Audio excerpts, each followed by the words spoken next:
অনেকটা সবাই আমার বক্তব্য যেটা দেওয়াল এগুলো আমার সিনিয়র যারা নেতৃবৃন্দ আছে তারা বলেছে, কিন্তু এখানে আমরা প্রায় ৮০ ভাগ কাজ করে ফেলেছি, তাদেরও কাজ করতে কোনো ব্যাক পেতে হবে না। আমরা সেন্টার কমিটি ১৩টা সেন্টার, আমাদের ১৪টা সেন্টার ছিল, বর্তমানে ১৩টা সেন্টার। ১৩টা সেন্টারের মধ্যে ৯টা পূর্ণাঙ্গ হয়েছে, ৪টা কেন্দ্রের তাও খসড়া কমিটি হয়ে গেছে, তাই না? বিগলকেরটা খসড়া কমিটি হয়ে গেছে, তার ট্রাফিং হয় নাই, কিন্তু ৯টা কেন্দ্র ট্রাফিং হয়ে গেছে। যে কেন্দ্রগুলো আমরা করেছি সেই কেন্দ্রের যারা কাউকে বাদ দেওয়া হয় নাই, তাদেরকেও বাদ দেওয়া হয় নাই, তাদেরকেও সাথে রেখে আমরা করেছি। কিন্তু এখন যদি কেন্দ্র কমিটি করতে যায়, এখানে সাংঘর্ষিক হওয়ার কথা, সাংঘর্ষিক হওয়ার কথা। তাই সাংঘর্ষিক না হওয়ার জন্য এখানে তারা অবশ্য ২-৩টা কেন্দ্রের মধ্যে ছাড়া আর কোনো কারণে সাংঘর্ষিকও করতে পারবে না আমি মনে করি। কারণ এখানে কতগুলা কেন্দ্র আছে, এমন কেন্দ্র আছে এখানে তারা এজেন্ট দেওয়ার লোক বুঝলেও পাবে না। তা এখানে আমরা কার রাজনীতি করি? আমরা আমাদের শহীদ প্রেসিডেন্ট জিয়া রহমানের প্রতিষ্ঠিত দল বাংলাদেশ জাতীয়তাবাদী দল, আমরা সেটা করি। আমরা বেগম খালেদা জিয়ার আত্মার শান্তির জন্য এবং আমাদের ভারপ্রাপ্ত চেয়ারম্যান তারেক রহমানের হাতকে শক্তিশালী করার জন্য আমরা যেই কমিটি করেছি, সেটা আমরা আব্দুল্লাহ আল নোমান সাহেবের ছেলে সাইয়দ আল নোমানের সাথে আমরা এটা বসবো। তিনি আমাকে ফোন করেছে, উনি আমাকে বলেছে আঙ্কেল আমি আসবো, আপনাদের সাথে বসবো।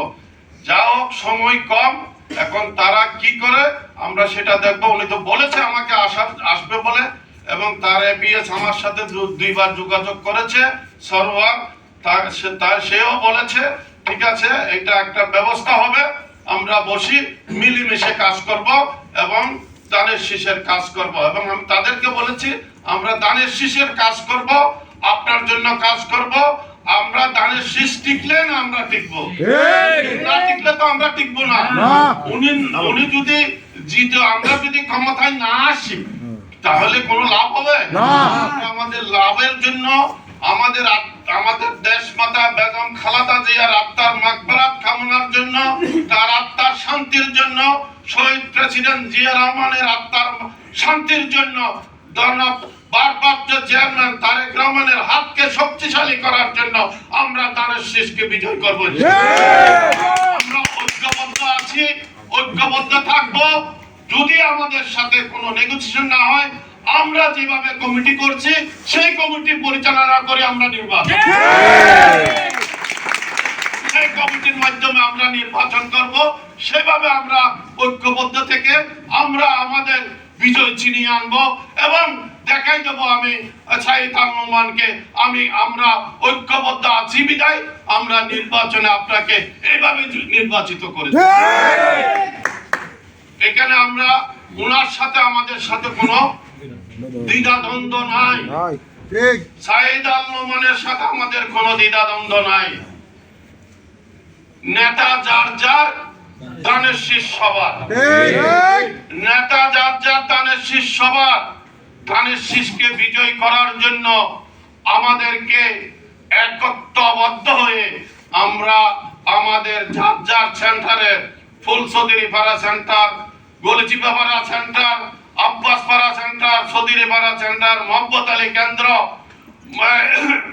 আবুলিয়া কেন্দ্র, মুশফিক কেন্দ্র, এগুলাতে আমাদের লোকের কোনো অভাব নাই। তারাটি কেন্দ্রে আমরা স্বয়ং সম্পূর্ণভাবে আমরা বিচরণ করতে পারবো। এখানে আমরা কোন অবস্থাতে আমাদেরকে দুর্বল মনে করলে তাহলে তারা ভুল করবে। যদি তারা এখনো পর্যন্ত আমার সাথে আমাদের ক্যান্ডিডেট সাইয়দ আল নোমান যোগাযোগ করছে, এপিএস যোগাযোগ করছে, কিন্তু এই লোকালের মধ্যে যারা নেতৃত্ব, তাদের নেতৃত্ব দিচ্ছে, তাদের এত অহংকার কিসের? খসরু সাহেব যেদিন এখান থেকে নির্বাচন করার জন্য নমিনেশন পেপার নিয়েছে, তার পরের দিন তো আমি তাদের সবার সাথে যোগাযোগ করেছি।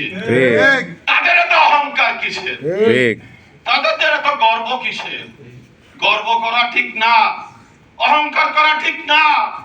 ঐক্যবদ্ধ থাকলে আমাদেরকে কেউ কিছু করতে পারবে না, কারণ আমরা যদি ঢুকি তাদের ভয় আছে। কারণ আমরা কি অবস্থায় আছি তারা তো অন্তত পক্ষে ভালো করে জানে। জানলাম না জানলো আমাদের লোকাল নেতারা তো জানে আমাদের অবস্থান কি। এই জন্য আমরা যদি এখানে ঢুকে যাই তাহলে তাদের কোনো ভয় হচ্ছে কিনা সেটা তারা চিন্তিত, যার কারণে তারা বললেও আমাদের সাথে আগে কথাবার্তা বলতো, এখন কথাও বলে না। আগে কথাবার্তা বলতো রোডে ঘাটে, এখন কথাও বলে না। এখন মুড